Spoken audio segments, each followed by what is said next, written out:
Posible talaga nitong mga ipinapakalat nila na lahat na lang ng chismis igagawin kahit walang ebidensya.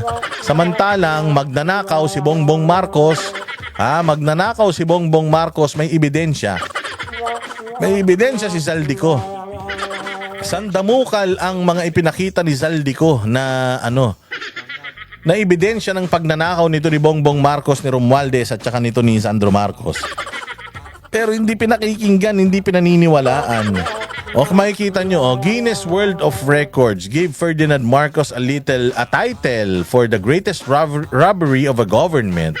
The government of the Philippines announced on 23rd of April 1986 that it had succeeded in identifying 860.8 million or 569.5 million euros salted away by the former President Ferdinand Edralin Marcos from 1917 to 1989. Hindi, grabe naman 1917 siya pinanganak. Namatay noong 1989, tama ba? And his wife Imelda, Guinness World Record said in its website, ayan pinakamagnanakaw na taga-gobyerno sa buong mundo ito Buong mundo ito mga bossing, hindi lang to sa barangay nyo. Hindi lang to sa probinsya nyo, sa Purok. Ito po ay sa buong mundo. Lahat.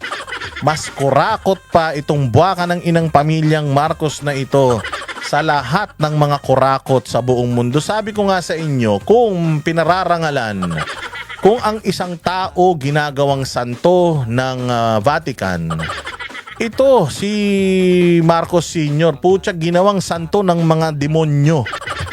Oo, ng mga satanista. At itong dalawang magnanakaw na ito, nagbunga ng isa pang tanga. Nagbunga ng isang Marcos Jr. na putang ina mas magnanakaw pa.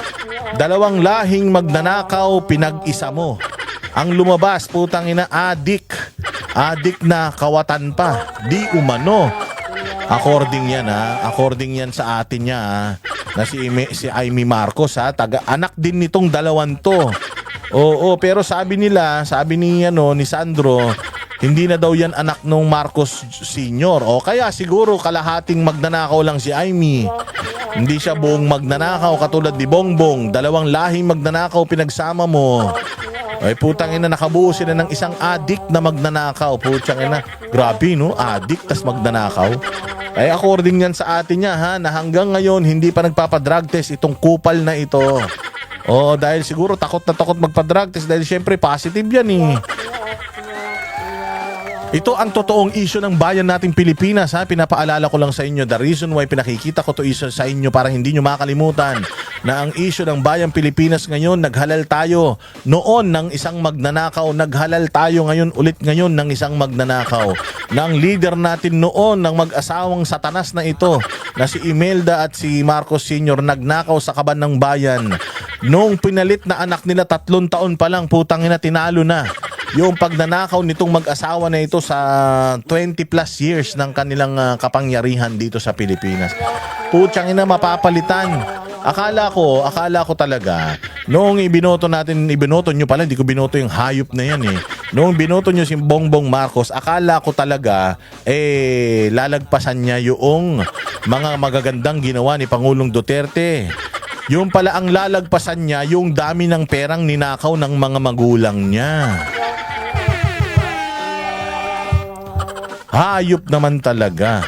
So ganyang karami ang ninakaw nila. I-add mo yung ninakaw ng mga tatay at nanay niya sa ninakaw nila ngayon, trilyon piso.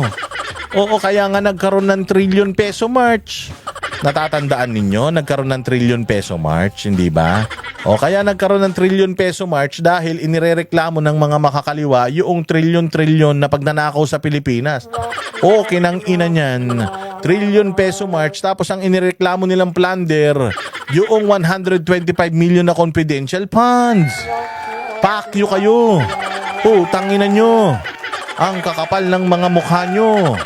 Oo, walang hiya, talagang pinamumunuan na tayo ng mga adik. Bakit? Ang nagsampa ng kaso kay Inday Sara, adik na pare. Adik, mantakin mo 14 anyos pa lang siya. tinanong siya. Tinanong siya kung gaano na siya katagal nagdodroga. So itong pari na ito, nagdodroga daw siya 15 years. So 15 years nagdroga siya, tinanong siya ilang taong ka na. Sabi niya 35. So ibig sabihin kung 15, 35 ka, so mga 20 anyos ka, nagdadrugs ka na. Oo, ganun. Kailan ka natapos magpare? Ganitong taon. Sabi niya, ganun. So ibig sabihin nagpapari ka, putangina mo, adik ka. Umamin naman siya, oo. Ibig sabihin seminarista ka na. At di lang seminarista, lumabas na siya sa seminaryo, pari na siya, as in pari na siya. Bumabatak pa siya. Tinanong pa siya, anong binabatak mo, father? Sabi niya, shabu. Shabu, tsaka kung ano-ano pa, pati siguro formalin. Tangina niya, kaya pala nauubos yung alak ng pari. Dahil inuubos siguro nito. Hudas ang putang ina, di ba? Saan ka makakita ng ganyan? Adik. Ang nagtatanggol ngayon sa presidenteng adik. Kaya naman pala, baka nga magkapat session pa yan eh. Ayop tong mga to. O ayan So ayan, pinakita ko lang yung tawag din yung kay Bongbong. Basta lagi tayong magfo-focus focus po tayo. Ang problema po ng bayang Pilipinas, ang mga magnanakaw ng mga Marcos, Romualdez, Sandro Marcos, Zaldico. At yung mga congressman na may mga kontraktor na mga congressman, yan po ang mga magnanakaw. O kaya alam mo talaga na yung plunder na ipinail kay Inday Sara, alam mo na may pondo eh. May pondo talaga ng gobyerno. Bakit? Itong mga binayad sa mga yan, putang ina, yan yung mga ninakaw sa flood control. Lagi kong sinasabi sa inyo na pag nagnakaw ang mga yan bilyon-bilyon, kasi marami silang mga babahagian ng mga ninakaw nila para hindi sila mabisto. O para mawala yung atensyon sa pagnanakaw ni Marcos Romualdez, ni Zaldico at saka nito ni Sandro Marcos. O ayan, nag-file na sila ng plunder kay Inday Sara. Alam naman natin na kaya nilagay si Boying Rimulya diyan dahil nga ipaplunder talaga niyan si Inday.